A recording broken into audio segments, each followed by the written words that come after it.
Ketua MK Anwar Usman mengatakan, uji materi undang-undang tentang sistem pemilu yang tengah diproses oleh Mahkamah Konstitusi belum diputuskan.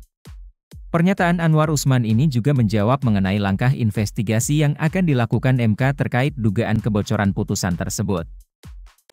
Menurut Anwar Usman, tahapan yang sudah dilakukan oleh MK adalah menyerahkan kesimpulan dari perkara tersebut pada tanggal 31 Mei 2023.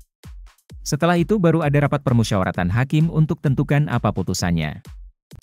Diketahui, dugaan kebocoran putusan MK terkait sistem pileg diungkapkan oleh pakar hukum tata negara Denny Indrayana atas informasi pribadi yang diterimanya.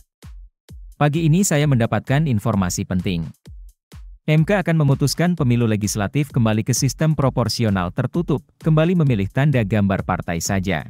Denny juga mengatakan, putusan itu diambil setelah adanya dissenting opinion atau perbedaan pendapat dalam menjatuhkan putusan antara hakim MK.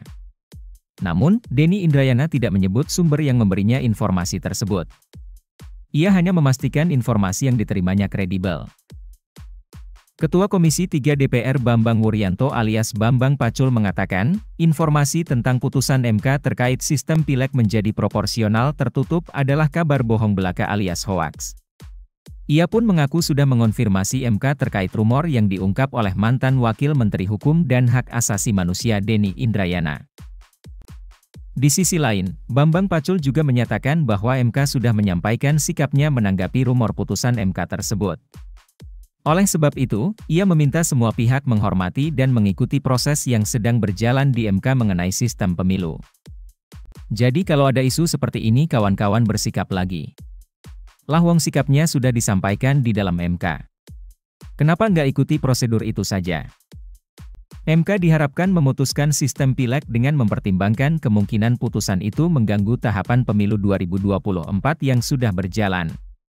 Pasalnya, tahapan pencalonan anggota legislatif sudah berlangsung sejak 1 Mei 2023, dengan merujuk pada sistem proporsional terbuka yang sejauh ini masih berlaku.